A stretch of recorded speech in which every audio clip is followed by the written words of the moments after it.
मैं आपका धन्यवाद देता हूं कि आपने मुझे महामहिम राष्ट्रपति जी के अभिभाषण पे बोलने का मुझे समय दिया है। अध्यक्ष जी, मैं सबसे पहले आपका अभिनंदन एवं अभिवादन करते हुए आग्रह करना चाहूँगा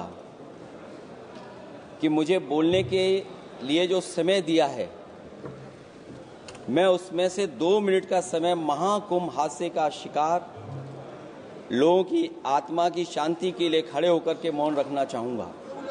अगर किसी अन्य को भी सच्चे मन से मृतकों के प्रति सच्चा भाव है तो वो भी हमारे सांसदों के साथ खड़ा होकर के ये मौन श्रद्धांजलि अर्पित कर सकता ये है। माननीय सदस्य अध्यक्ष महोदय, अगली लाइन अध्यक्ष महोदय, ये विषय अध्यक्ष महोदय, आप सीनियर लीडर हैं। अध्यक्ष महोदय, ये अधिकार आपका है। कभी नहीं रही। ये मैंने विषय मेंशन करते हुए भरोसा है इस विषय पर मौन कर दिया था, इसलिए अध्यक्ष का अधिकार है। हाँ, मैं वही अध्यक्ष महोदय, ये जो बात मैं शुरू कर रहा हूं, जहां मैंने मौन 2 मिनट के लिए श्रद्धांजलि की बात की है, ये अधिकार मेरा नहीं है अध्यक्ष महोदय, ये अधिकार आपका है। मुझे पूरा भरोसा है आप पर कि जब अभिभाषण की चर्चा खत्म हो रही होगी उस समय 2 मिनट का मौन श्रद्धांजलि जरूर दी जाए जो श्रद्धालुओं की जान गई है।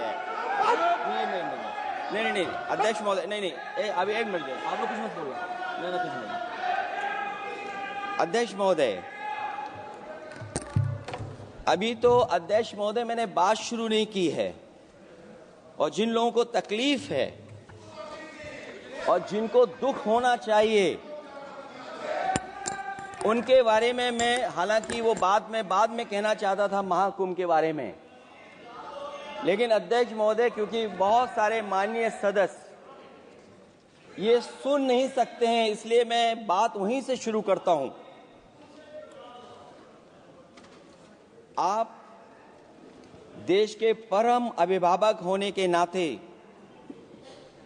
हमारा आपसे अनुरोध है कि जहां सरकार बजट के आंकड़े लगातार दे रही है, और जब मैंने अभिभाषण पढ़ा अध्यक्ष महोदय, बहुत सारे आंकड़े सरकार ने दिए हैं।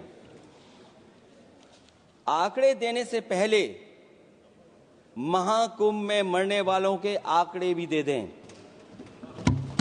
महाकुंभ की व्यवस्था के बारे में स्पष्टीकरण देने के लिए मेरी मांग है अध्यक्ष महोदय, सर्वदलीय बैठक बुलाई जानी चाहिए। महाकुंभ आपदा प्रबंधन व खोया पाया केंद्र की जिम्मेदारी सेना को दी जाए। महाकुंभ हादसे के अगर अध्यक्ष महोदय, ये माननीय सदस्य लोग अगर ये नहीं सुन पा रहे हैं तो मैं इनको एक को, आप नहीं गए स्नान करने, आप स्नान करने नहीं गए, इसीलिए इस तरह की भाषा का इस्तेमाल कर रहे हैं। अध्यक्ष महोदय, ये कहा गया कि 144 वर्ष के बाद ये हो रहा है। जहां तक मेरी समझ और जानकारी कहती है, जो एस्ट्रोनॉमी और एस्ट्रो चीजों को समझते होंगे वो ये स्वीकार करते होंगे जो भी कुंभ होता होगा वो 144 वर्ष के बाद ही होता होगा। लेकिन ये कहा गया कि नक्षत्र ऐसे हैं, तो मैं अध्यक्ष महोदय सरकार से कहना चाहता हूं कि सतयुग से लेकर के कलयुग तक ये सनातन परंपरा रही है कि संत महात्मा साधु समाज मुहूर्त के हिसाब से शाही स्नान करते हैं, उसमें नक्षत्रों के हिसाब से जो सहयोग बनता है वही शाही स्नान का मुहूर्त होता है। लेकिन भाजपा के राज में ये सनातन परंपरा टूट गई। पहले सरकार ने संत समाज को शाही स्नान रद्द करने का आदेश दिया, जिससे अनादिकाल की सनातन परंपरा टूटी। और फिर जब देश भर ने ये बात उठी, देश भर में ये बात उठी, तो उन्होंने हादसे को छिपाकर फिर से आदेश दिया कि अखाड़े शाही स्नान करने जाएं। इससे सरकार ने पावन मुहूर्त के स्थान पर अपने मनमाने समय पर स्नान कराने का आदेश दिया। बात उस दिन या तिथि की नहीं होती है, बल्कि निश्चित मुहूर्त काल की होती है। ये सनातन परंपरा तोड़कर इन लोगों ने अच्छा नहीं किया। और ये क्या परंपरा टूटी है कि नहीं टूटी है, मैं समझता हूं अध्यक्ष महोदय मुझसे बेहतर सामने वाले ज्यादा जानते होंगे इसके बारे में। और जो लोग अध्यक्ष महोदय जो हम लोगों ने देखा वहां पर लोग पुण्य कमाने आए थे और अपनों के शव लेकर के गए हैं। किसी का भाई बहन, चाचा चाची, बच्चों के आंकड़े तो अभी तक नदारद हैं। खोया पाया केंद्र ही लोगों को तो नहीं मिल रहा है, जो खोया पाया केंद्र था उसको भी लोग पा नहीं पा रहे, ढूंढ नहीं पा रहे। अध्यक्ष महोदय, कुंभ कोई पहली बार नहीं हो रहा है। कुंभ का आयोजन सदियों से होता आया है। हमारे पौराणिक और हमारे इतिहास के दस्तावेज ये बताते हैं कि समय समय पे जो भी सरकारें रही होंगी, जिसका भी राज रहा होगा अध्यक्ष महोदय, उसने महाकुंभ या इस तरह के कुंभ का आयोजन किया है। एक तरफ तो वो कि जो 144 साल बाद महाकुंभ होने जा रहा है उसका इतना प्रचार किया, और मैंने तो कई टीवी इंटरव्यूज में, कई समाचार चैनलों पर ये बात सुनने में आई और सुनते रहे हम लोग कि सरकार ने 100 करोड़ लोगों के आने का इंतजाम किया है। और अगर 100 करोड़ अध्यक्ष महोदय, अगर ये बात गलत है तो मैं रिजाइन आपको देना चाहता हूं। अध्यक्ष महोदय, हम डबल इंजन की सरकार से पूछते हैं, अगर अपराध बोध नहीं था तो आंकड़े दबाए, छिपाए और मिटाए क्यों गए हैं? सच छिपाना और मिटाना भी तो अपराध है। इसका दंड कौन भुगतेगा अध्यक्ष महोदय? जहां इंतजाम होना चाहिए था वहां प्रचार हो रहा था।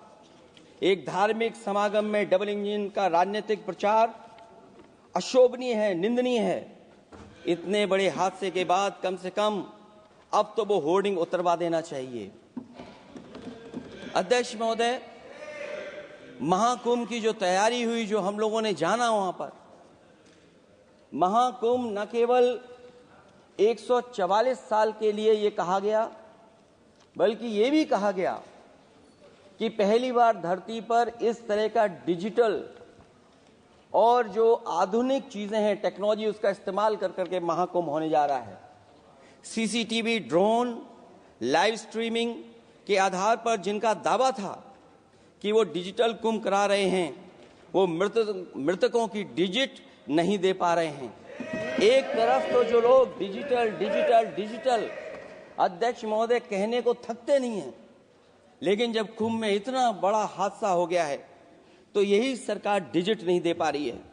हमारे अपने लोग मारे गए हैं, जिसमें परिवार का हर रिश्ता दिवंगत हुआ है। किसी की माता, किसी के पिता, किसी की बहू, किसी की बेटी, शिकार लोगों की मृत्यु, घायलों का इलाज, दवाइयों, डॉक्टर, भोजन पानी, परिवहन की उपलब्धता का आंकड़ा संसद में पेश किया जाए। महाकुंभ हादसे के लिए जिम्मेदार लोगों पर, महाकुंभ हादसे के लिए जिम्मेदार लोगों पर घोर दंडात्मक कार्रवाई हो।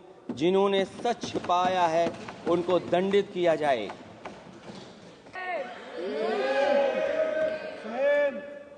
चमत्कारी करिश्मा तो ये हुआ है, श्रद्धालुओं के शव मिल गए थे, पर सरकार स्नान करने वाले मरने वालों की बात स्वीकार नहीं कर रही थी।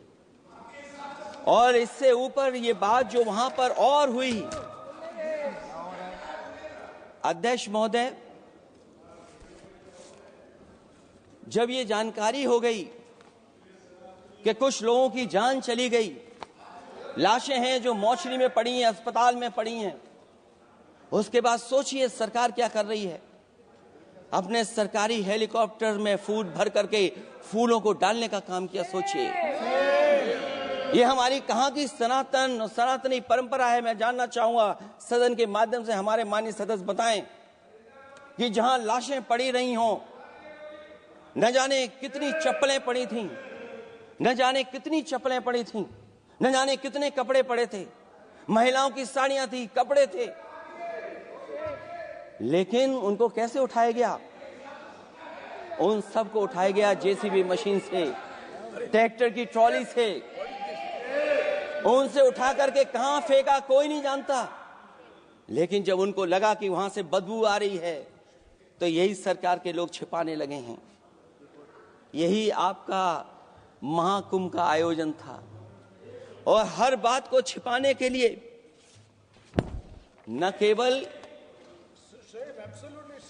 केवल ये लोग मीडिया का सहारा ले रहे हैं, मीडिया का सहारा लेते लेते सुनने में आया है कुछ दबाव और कुछ स्वीटनर भी दिए जा रहे हैं जिससे उनकी खबरें बाहर ना आ जाएं। और अगर अध्यक्ष महोदय ये बात सब गलत है मेरी, अगर ये बात सब गलत मैं कह रहा हूं, तो अभी तो नेता सदन को अभी भाषण देना है। और मैं ये बात और कहना चाहता हूं, आप अपने तरफ से जानकारी कर लीजिएगा। हमारे उत्तर प्रदेश के मुख्यमंत्री जी ने शोक नहीं प्रकट किया था। जब देश की राष्ट्रपति और प्रधानमंत्री जी ने शोक प्रकट किया, उसके बाद 17 घंटे बाद सरकार ने स्वीकार किया। अध्यक्ष मोदी, ये वो लोग हैं जो आज भी कोई सच्चाई स्वीकार नहीं कर सकते। इनका रास्ता क्या है मैं नहीं जानता हूं, कहां ले जाना चाहते हैं।